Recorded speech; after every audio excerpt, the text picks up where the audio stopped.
yesterday when I was talking to Dave Ashana, been on an hour, for the podcast, I said to him, I used to think that enlightenment was knowing everything. It was back when I wrote Homo sapiens.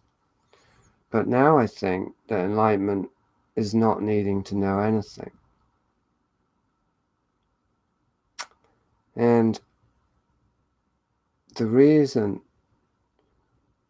or the way that that might be true, is because the body has a way of knowing everything.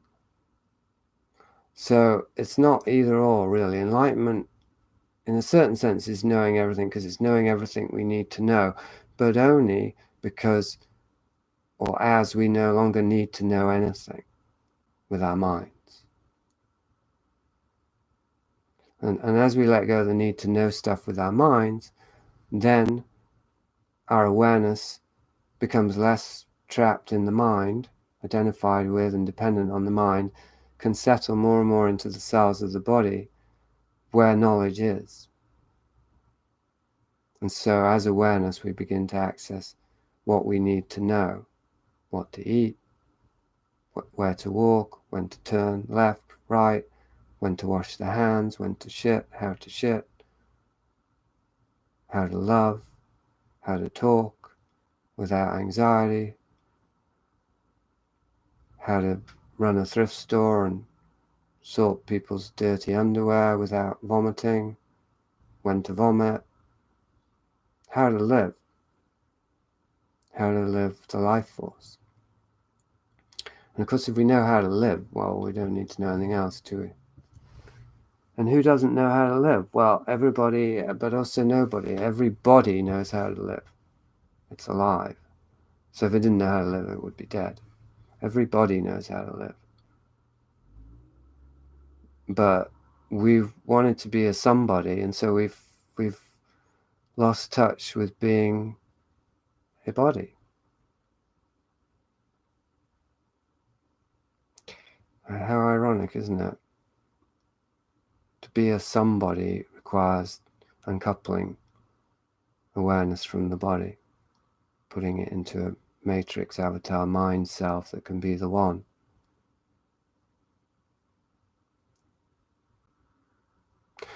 And the insidiousness of the movie The Matrix is that, I would say, as great as a myth it is and all that stuff, it shows the truth metaphorically in such a way that it inverts it, because it's more fun. I mean, the whole point of getting free in the Matrix isn't to be free. It's so that you can go back into the illusion and be a superhero. So how is that freedom? If reality is less fun than the illusion, how is that freedom? It's ironic, isn't it? Because Cypher, he took the blue pill so he could escape the Nebuchadnezzar, and he wanted to be a celebrity. But the main thing was that he forget. Whereas Neo, because he remembered the truth while in the Matrix, he got to be the one. He got a much better trip than Cypher ever could. He really got to have his cake and eat it.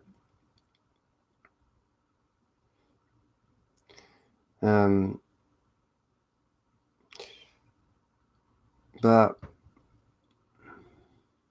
I just wonder, why he would even want to unplug from the Matrix once he got to be the one in the Matrix. Because once he's out of the Matrix, he's not the one anymore, is he? He's just another guy eating gruel on a rusty old ship surrounded by malevolent machines. No fun. No fun, to quote the leading punk band of my childhood, of British history.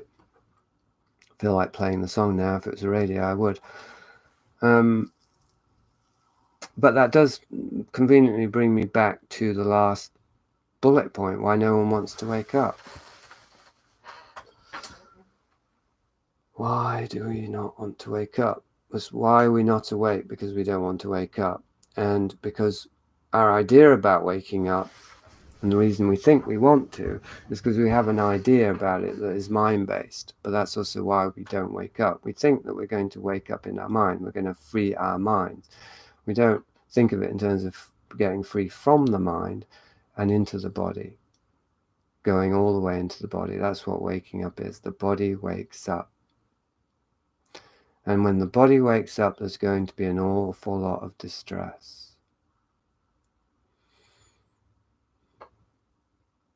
Although, apparently that wasn't the way it was for David Sharna, so I don't know. But who knows what he went through beforehand. And anyway, I can't really... It's a bit of a annoyance, because I can't refer to David Sharna's experience because I'm not Dave, so I don't know what it was. I've only got his word for it, and words are cheap. But I can't refer to my own experience because I haven't experienced enlightenment. So I've got to bring the two together and create a vesica piscis between what I can intuit and tune into with Dave, who may be enlightened, and what I know for myself bodily. And what I end up with is, I don't want to be awake. Much as my mind does, my conscious mind, much deeper levels, I don't want to, because I'm comfortable. I'm very, very comfortable being asleep, thank you very much. And it's going to be uncomfortable to be awake. It's going to require,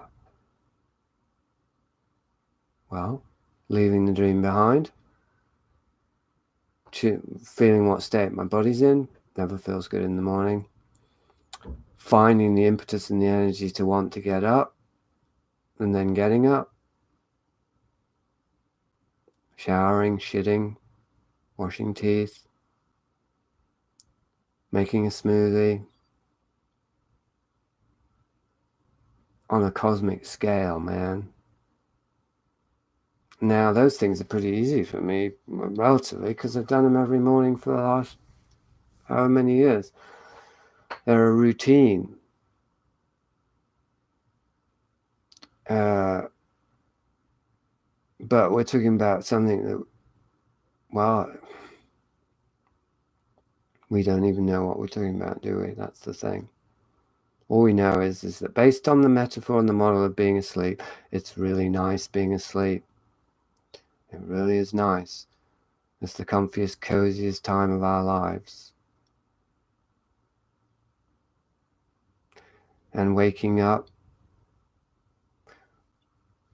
well, it can happen naturally in its own time, and it's not so bad, but it can also be very rude, very unpleasant, very premature, even borderline traumatic.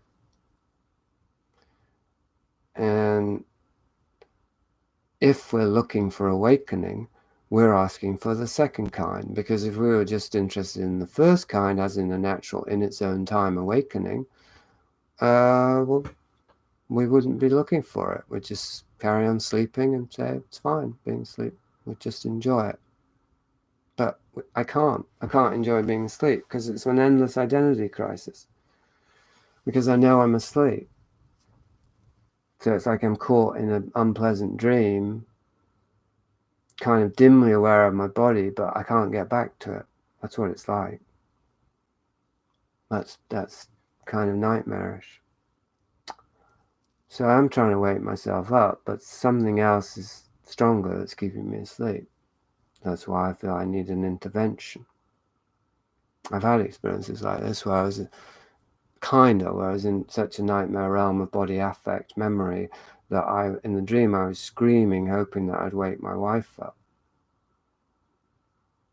Because if I woke my wife up, I suppose she would wake me up.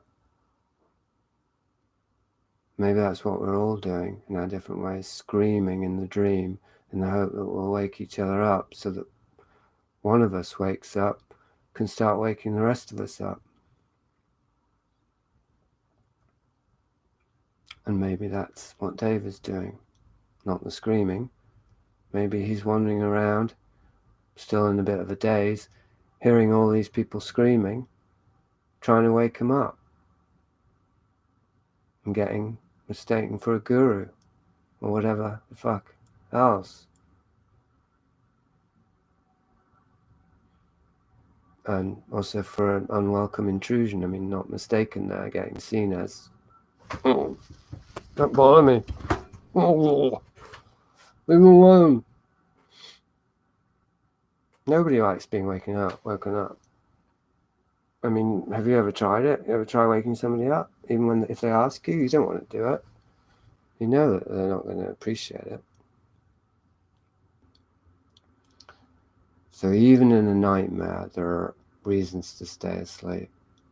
It's true that there are less, and the greater the nightmare, the more incentive there is to wake up, which is where I think the dark night of the soul thing comes from or relates to, and why I've always believed that there must be a dark night of the soul before a full awakening, until I met Dave and he says no, didn't happen for him. But then he was meditating at 5, so maybe he was doing an awful lot of processing of his unconscious before he even had much unconscious, and that would make a huge difference, because I would say that the dark night of the soul and nightmares do relate to unconscious, unprocessed unconscious matter, and that the less we process that, the ruder the awakening, the more terrifying it is to become awake. So the way to avoid a dark night of the soul that was a single night would be to have a whole bunch of twilight nights of the soul over decades. And I've certainly had my share of those. And I do feel that on a good day, which is today now because I've been enjoying this, is on a good day I do feel that my awareness is moving cell by cell into the body, or awareness, and that I may just pop one day, awaken, and that it won't be intolerably rude and unpleasant. I mean, it feels possible at least. I no longer feel invested in the idea of I've got to go through the dark night of the soul and face the demons one by one. Some days better than others. I think you know how it goes. Saw an old friend just the other day who wouldn't stop to say hello. I wish him nothing but the best, and I wonder if he ever let it go. Whatever he had against me,